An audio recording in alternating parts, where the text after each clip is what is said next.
Right, what is up YouTube? Hope you're all good, having a good day. Making a bit of a sit down kind of video here, just to go over some broad tips and I guess what to expect for anybody who is interested, ever wanting to maybe possibly do a bodybuilding show at some point in the future. Let's say you're a guy who goes to the gym a lot, put on a little bit of muscle, you've always been a little bit on the fluffier side. Even if you don't want to get on stage, maybe you just want to see how you look when you're like shredded. I'm going to go over some kind of like broad tips on, first of all, what the prep will kind of look like, different parts of it, where you'll kind of, how you'll sort of feel throughout, what actions to take at certain points of the prep, what to expect in maybe 2 weeks out from the show or 1 week out from the show, what to do the day before the show, what to do during the show, and what to do immediately after the show, and maybe in the first week or two immediately after the show as well. So yeah, if you're not interested in bodybuilding or getting shredded or competing, don't watch this video. You're probably not going to be very entertained, so you might want to click off. Okay, starting out, let's assume you're doing a 16-week prep. Let's say you'll be aiming to pull off maybe 12 kilos or so, 12 to 13 kilos. First of all, number one tip, if you haven't ever done this before, I would recommend that you get a coach. Reason being, you don't know what getting shredded looks like on your physique just yet. So even if you've done lots of diets in the past per se, where you've, let's say, got quite lean, there's a big difference between being lean and being like stage condition, shredded inside out. There's a big difference in terms of how you feel, in terms of how you look, and in terms of how difficult it is to get there. I would get a coach who has gotten themselves in stage condition before and stepped on stage, and who has also helped guide other people into stage condition as well. Rough price point for that, you're probably looking £150 to £200 per month for a coach of good quality. Throughout the prep, this is going to be the most important thing. You're going to need to listen to them and do what they say. Because like I previously mentioned, you don't know how it feels to get into stage condition. So your mind is going to be lying to you all the time. It's going to say, maybe you're doing too much cardio, you're too fatigued, you can't train hard, whatever the excuse is that's popping up in your mind. It's lying to you. And it's doing that for good reason. Your body doesn't want to get into stage condition. It's not healthy. It's not sustainable. It's not great for your hormones. When you're in stage condition, your body wants to immediately get out of it, which is why you have so much ghrelin, which is the hunger hormone that's flowing through your body. Hence why you're starving all the time. So yeah, don't listen to your body in that moment. Listen to your coach. They know what to look for at that time of the prep. Second point, get in condition. If you're a first timer, the vast majority of first timers probably aren't going to show up on stage in condition. I won my first show as one of the smaller guys there. I beat some guys who were significantly bigger than me, who are also on gear, whereas I'm natural. That was solely down to my conditioning. Not solely, but that was primarily down to my conditioning. It was due to me being leaner than them and standing out as a result. So if you want to stand out, get shredded. That should be the priority. Do not eat off plan. Do not have a cheat meal or extra food just because you feel like it.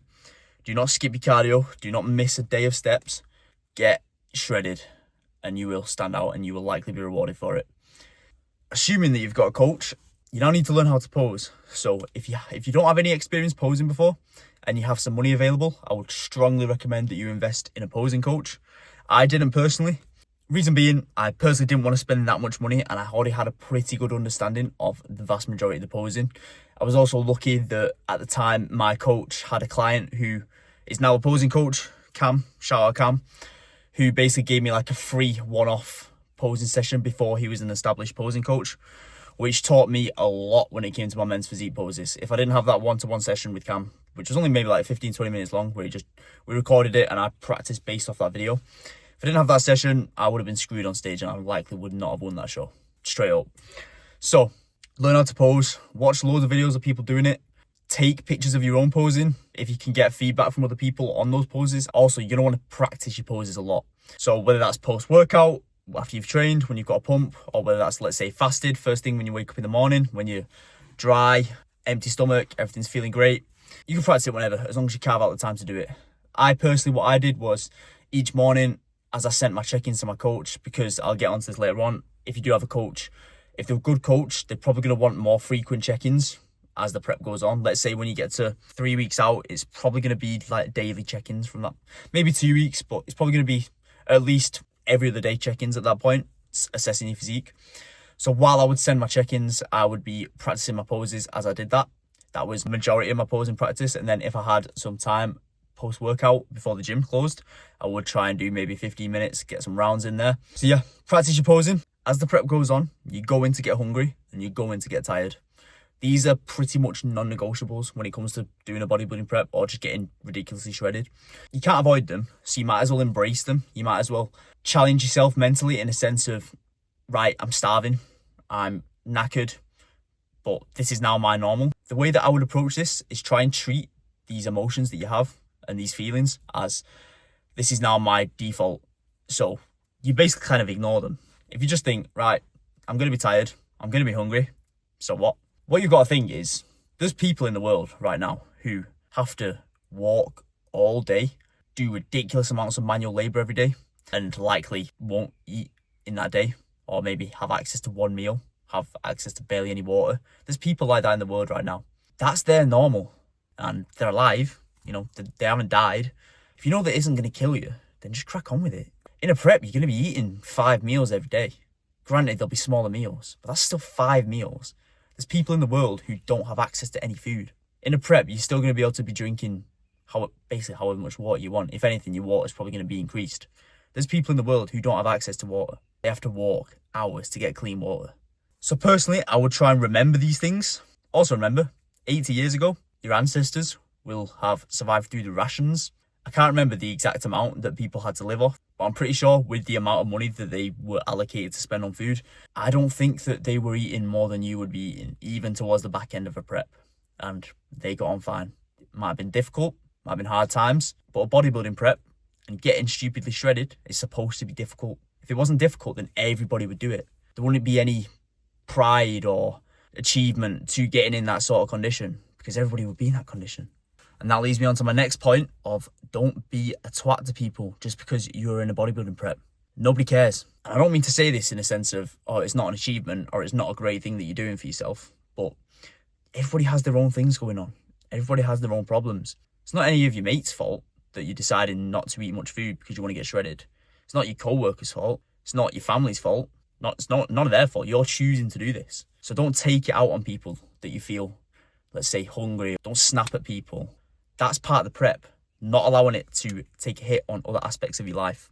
Because if you push away people who are close to you during this period, you'll come out of it and you might have done really well. You might have, let's say, won a show. But if you haven't seen any of your mates or you haven't spoke to your family much, once the satisfaction of winning the show and feeling great about yourself wears off, you're going to probably feel pretty shit. Also, document the prep. Take as many pictures and videos as you can. Because when you start to bulk up again after, you're going to miss how you looked in the moment. Fortunately, when I competed, my coach had a photographer who took a lot of pictures for me when I was on stage in ridiculously high quality. So yeah, shout out Sam for that. But if that's not an option for you, pay for the stage pictures from the federation, at least for one of the shows that you do. If you only do one show, pay for the stage pictures because you're going to want to see the results of all the effort that you've put in the best quality. Trust me. But if you don't have a coach, take the weekly pictures anyway, because this is going to be valuable data for the future. If you do want to prep again, you'll be able to see how you looked at certain body weights. When it comes to what you are wearing on stage, obviously this depends on your division. If you're competing in, let's say, men's physique, you're going to need a pair of board shorts. If you're competing in bodybuilding, you need a pair of trunks, which is basically a man thong. I would personally order these probably about 6 weeks out, and I would probably aim to size down a little bit. Trust me, in those last couple of weeks, especially if you're someone like myself who tends to store a little bit more fat through my glutes, hamstrings and quads and just my lower body as a whole, you don't want those board shorts or trunks to sit loose. That will take away from the look on stage. And even if you are competing in men's physique, if you have a well-developed lower body, you want to show that off as much as you can. So you do want a very well-fitted pair of board shorts. That was a mistake that I made. I ordered the board shorts probably too close to the show. I probably ordered them maybe 3 weeks out. And by the time they came, they took a while to come. They were a little bit too big and I didn't have enough time to send them back and get the size down. So I did go on stage with shorts that were a little bit too big. It wasn't ridiculous. I still won the show, so it wasn't the end of the world, but my legs would have looked a lot better in those board shorts if I'd gone for the size down. Now, every coach does have a slightly different method to peaking people for the show, but ideally, if they've done everything perfect throughout the prep, if you've executed the plan absolutely spot on, you'll likely be ready a little bit early. So you'll likely have all of the fat off by maybe 10 days out. if everything has gone to plan, that is. Depending on what sort of peaking method your coach takes, for each of the shows I did, we sort of did like a linear load. What that basically means is whatever baseline amount of carbohydrates that I've had on my diet on both my training days and rest days, that gradually got tapered up each day, and my steps and cardio was gradually tapered each down. That process kind of began about a week out for pretty much each show that I did. That basically means that my glycogen stores can gradually get filled back out. And what that means is when you do step on stage, you'll look like you're in better condition because the muscle will be kind of pushing against the skin because it's more full up from the glycogen, which is what people say when they say someone is full on stage. However, if you kind of try and fill out too quickly, you can essentially spill, which is basically when your glycogen stores have been overfilled per se, and your body then just stores more water. Now, some coaches intentionally do that and then dry athletes out so they remain full. However, that's a bit more of like a risky approach.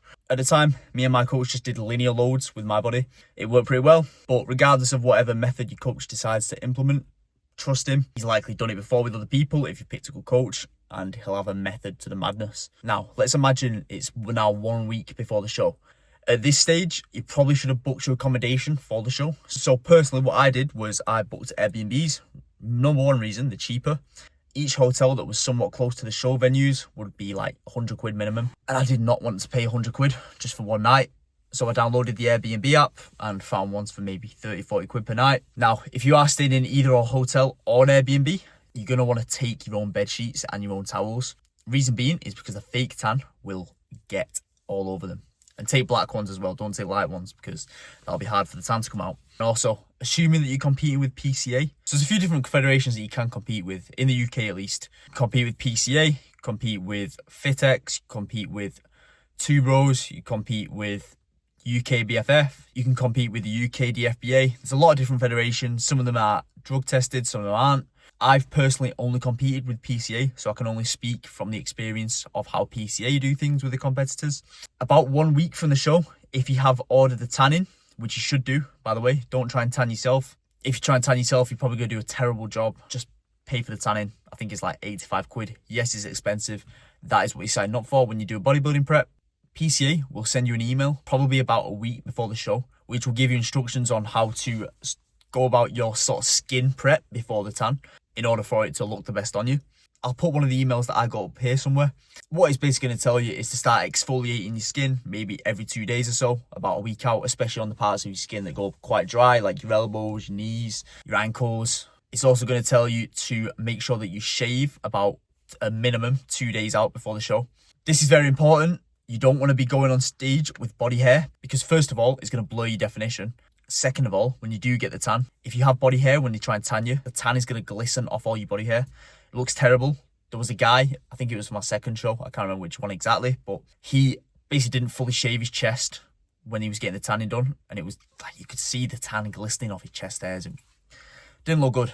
So yeah, follow the instructions on that email and make sure before you get the tan done, like immediately before, make sure that you're showered and make sure you haven't got any deodorant on, any aftershave or any moisturizer or Vaseline, any sort of creams, any sprays or anything. Reason being is they will make the tan turn green. So yeah, you don't want that, absolutely. Also, don't put anything on after you've had the tan. So no deodorant, no moisturizer. Definitely don't shower. You don't want to shower it off. Also, on the topic of the tanning, it's probably going to get delayed. I know mine did for my first show. I think I booked my appointment at 7:30. Didn't get in there till 8:30. Luckily, I had a meal with me at the time. So definitely take an extra meal with you to the tanning. Just in case it does get delayed, you don't want to be falling behind on a meal, having to cram a couple meals in and you might be a bit bloated the night before. That's not what you want for the show. You want to keep your midsection as tight as possible. So you need to be eating your meals on time. In terms of how the tan works, it's basically done in like a tent type venue, tent thing. You go in these little like mini tents and you're essentially wearing a sock around your genitalia, shall I say. To get that on, you put all of your stuff into the sock and you wrap it around it. And by all of your stuff, I mean all three things. And then assuming it's with the tanning people at PCA, they'll tell you everything else what to do. Just listen to them. They'll sort of spray tan you. It'll feel really cold. It'll be weird. And then you basically stand in front of all the fans and that blows you dry, essentially, which will probably take about 20 minutes. And you are also with all the other guys in the tent, so don't make it weird. I say that, it's already an extremely weird thing to do, so don't make it any more weirder than it already is. Now, when you are getting your tan done, you might see possibly some of the guys that you're competing against. And this is important. Don't get mentally psyched out. Don't mentally think, oh, they look better than me. They're leaner. They're way bigger, whatever the case is. You don't know until you're on stage under those lights, once you've got the glaze on. In my first show, when I was at the tanning, there were some guys who were significantly bigger than me. I thought that I do not have a chance at winning this. I'm way too small. I couldn't tell that I was in better condition than them because there wasn't any mirrors anywhere where I could actually see the difference. And then I went on stage and I won. And I looked back at the pictures after and it was pretty clear to see that I was maybe 3-4 kilos leaner than not everyone. There were some people in somewhat good condition, but it was pretty standout in terms of my conditioning, which you can't really tell when you're at tanning. So don't get mentally psyched out from seeing other people. Trust me, until you've seen the stage pictures, go in there thinking you can win it, because if you've got yourself in good shape, you probably can. Now, if you can possibly take the last maybe 2 days before the show off work, aim to do so. Reason being, if you do have a coach, he's probably going to be making some meal plan adjustments, like kind of on the fly at that point. So you might need to prep a meal like that as and when before you eat it, as opposed to, let's say, batch prepping your meals in advance. And obviously, if you, let's say, working in an office or a construction site, whatever job you do, you're probably not going to be able to do that. So yeah, if possible, try and take a couple of days off before the show. Right, it's getting dark in here now, so I need to hurry up. Now, when it comes to the tanning, try and get to your appointment on time. If you're a little bit late, they can probably accommodate for it, but it's not always guaranteed. And something as simple as the tan can literally make or break your placing. So don't mess up on that front. Right, that's much better. Now, say you're competing in bodybuilding where you are showing your legs. On the day of the show, try not to be walking around. Try and stay off your feet if you can. It's going to help bring down the inflammation that's in your legs, and it's going to bring out more detail, which is what you want. You want your legs to look leaner, of course. However, definitely walk around to find where the backstage of the venue is beforehand. That way, when it is time to go backstage, which will probably be about 45 minutes roughly before your class is on stage, you'll know where you're going, so there's less likelihood of you getting lost or needing to do loads of laps around the venue to find the backstage area. And it'll just reduce the amount of stress that you have on the day. The worst thing you can do at this point is be stressing out over little things like where you're going. I imagine at this point your coach will probably tell you what to eat maybe 45 minutes to an hour before you get on stage. Once you've eaten that, you're probably going to want to start pumping up maybe at latest about half an hour before you get on stage. This is probably a mistake that I made for most of my shows last year. I probably didn't pump up enough. I had it in my head that I would lose my pump if I pump up too much when I go on stage, and then I'd look really flat. Whereas when you think about it, when you're actually training, your pump tends to last the full duration of the session, especially if you have more carbs in, which if you have loaded properly for the show, you probably will have more carbs in by that point. If you've drank enough water as well, that is. So yeah, definitely get a good pump before you go on stage. However, don't pump up your legs, because if you ever look at your legs when you have a leg pump, there is no definition in them. They just look like thick sausages. So yeah, do everything but pump your legs up. Now, about 10 to 15 minutes before you actually get on stage, they're going to do this thing called glaze you. I know obviously from TikTok and everything that has a different meaning, but in terms of bodybuilding show, what getting glazed does is it's kind of like a oil type thing. I don't actually know fully what it is, but it brings out that pop to the muscle when you're on stage, and it makes the light reflect off the muscle significantly better. I'll show some pictures so you can see what I'm sort of saying. Like, if you look at my abs on these pictures, they look so much better than they would without any glaze on. It's kind of just like a shiny oil. But when it comes to getting your glaze, I would try and get a good coat of glaze on first. Then before you get on stage, ideally after all your other competitors have been glazed, see if you can ask them to put a little bit more glaze on certain areas. Say you have really dry skin, or come up with some sort of excuse, especially on, let's say, your midsection, chest, back, areas where the glaze starts to sort of like soak up a little bit. And then it's probably time for you to actually step on stage. Now, at this point, don't get really nervous. You probably won't be able to see the audience due to the lights being that blinding. You'll still be able to see the stage, of course. It's just the way the lights are sort of laid out. You can't really see much of the audience, but you will be able to see the judges. So when you are posing, look at the judges, smile, look like you want to be there. That was one bit of feedback that I got from my shows, that I had good stage presence and I looked enthusiastic about being on stage. And that's literally just down to me smiling. A lot of people get quite nervous when they're up there and they forget things like just to smile. Don't let that be you. And when you are posing as well, the judges are going to be a little bit below you. If you think when you're normally posing in the mirror, you're posing at your reflection, which is like directly in front of you. When you're posing to the judges, you're going to want to pose a little bit down. So think hips back to the wall behind you a little bit so that you're making your waist look less big, and then try and push your upper body forward a little bit so that looks bigger, and that creates that proportion of you having a smaller waist and let's say wider shoulders, a bigger upper body to the judges. And then most importantly, enjoy it. This is basically the result of however many years you've been in the gym, and then it's the result of the intense 16 weeks you put in terms of getting in condition and nailing all your poses. Definitely try and take it all in and just enjoy the moment. Then when it comes to you getting off stage, hopefully you've won. You may not have won, doesn't matter. The main goal was to just bring the best look that you can to the stage, a look that you can be proud of, because you know that you couldn't have put in any more work into this process as you have done.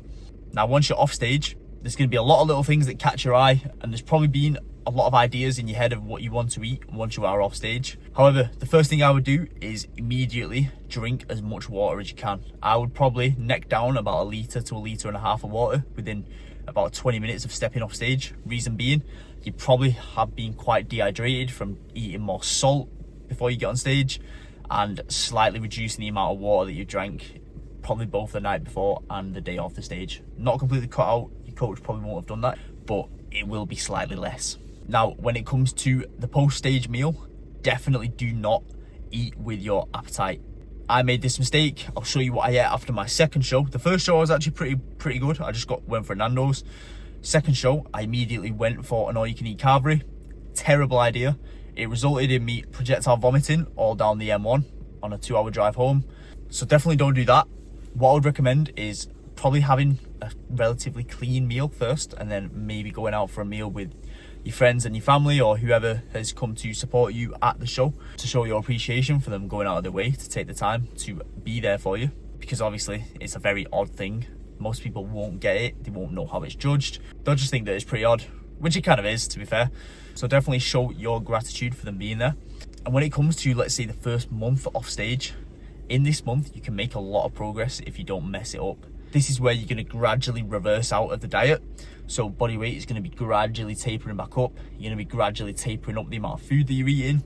If you have gotten a coach, I would likely stick with them for at least the first month of the post-show period, because this is where you're going to feel just as hungry as you were while you were prepping. However, that immediate goal of getting on stage is not going to be there. So it's probably going to be even more mentally challenging to stay on plan at this point and really get the most progress that you can out of this period.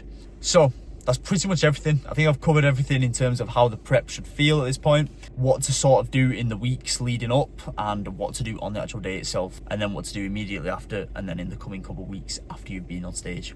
So if you found this helpful, drop a like, possibly consider subscribing, send it to someone who wants to get shredded or compete, and I'll catch you in the next video. Adios.